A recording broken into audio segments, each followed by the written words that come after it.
السلام عليكم ورحمة الله وبركاته. دمان ويد السلامي إهلكين شرفت له reer samkookana culture waxaad leeyahay inta habeen wanaagsan inta maalinteena maalin wanaagsan goor kasta iyo goob kastaba alla subxaanahu wa ta'aala khayr ha inagu siiyo walaalayaal soo dhawaada intiina cusub intiina horena soo dhawaada dhammaantiina waa wada mahadsantihiin jamac intaa ka bacdi maalin kasta oo axada barnaamijka afka hooyo ama murtida afka hooyo ayaa inoo soconaysa sababtuna waxay tahay dadku aad bay usoo dalbadeen maasha allah waxa la yidhi hala kordhiyo waayo maalin quri kuma filla si dhalinyaradu luuqadii u barato si waxaan ku dadkii waaweynaa ay u sameeyaan yacni inay hal xidhaalihii u raadiyaan akhriskii loo badiyo luuqadii hooyo loo soo nooleeyo dadkan qurbaha joogaa yacni ay xasuus ugu noqoto maasha allah waxa la maalin kale ha lagu daro markaa sabtidii axadaynu isku xigsiinna haddii lahaydno barnaamijkeenan haddaba maanta ku dheeraan maayo waxa weeyaan hal maahmaahoo hal xidhaalaa oon gadaal ka soo raacin doono iyo barnaamij iyo maxay tahay mahmaah kaloo ah saddex iska ilaali ama saddex ilaasho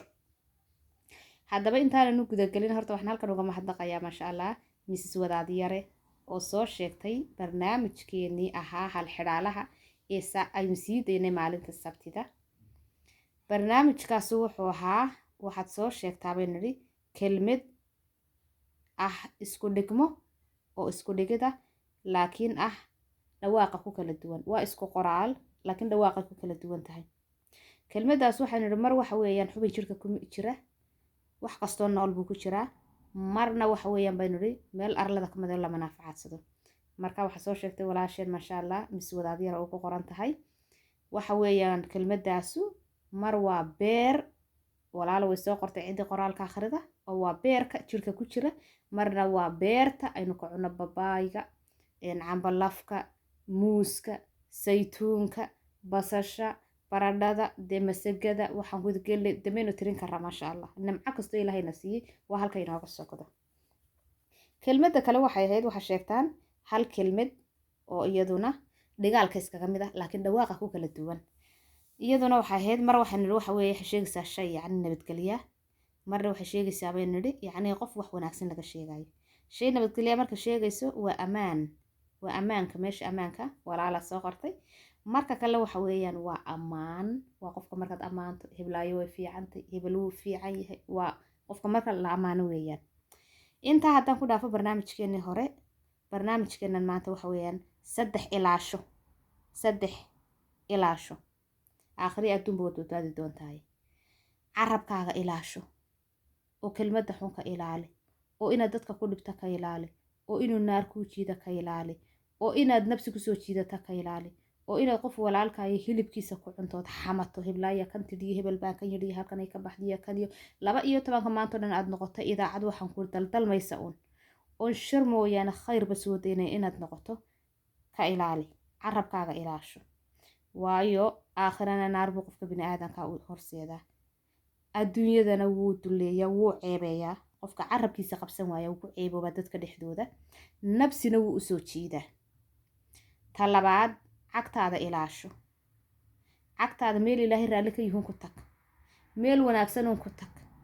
meel markaa lagaaga baahan yahay ku tag ha noqon qof mar walba dadka dul taagan oo haddana miyuu yimi oo haddana miyuu yimi oo haddana miyay timi waayo bini aadanku 2 jeer haddaad ku noqoto ood mar saddexaad ku tagto waxa laguna socod badana soo timareed halkan maraysay cagtaada ilaasho haddaad meel xun marto oo ilaahay raalli ka ahayna dayana cadaabkeeda aad leedahay marka cagtaadana ilaasho calooshaada ilaasho wax walba ha ku ridano maxaa la qaayun ha odhan oo yacni maxaa la cunaayun ha odhane maxaaraanba ma xalaalba iska eeg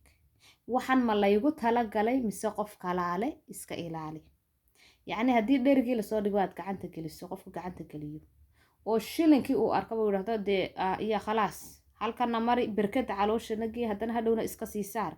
waa khasaare iyaduna marka walaalayaal cagteena iyo carabkeena iyo caloosheenaba inu ilaashano adduun iyo aakhira waynu ku badbaadi doonaa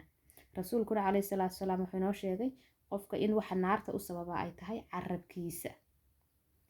haddaba maahmaahda maanta waxa weeyaan ee hal xidhaalaha noqonaysa idinkaa kasoo jawaabaya idinkaa soo fasiraya maahmaahda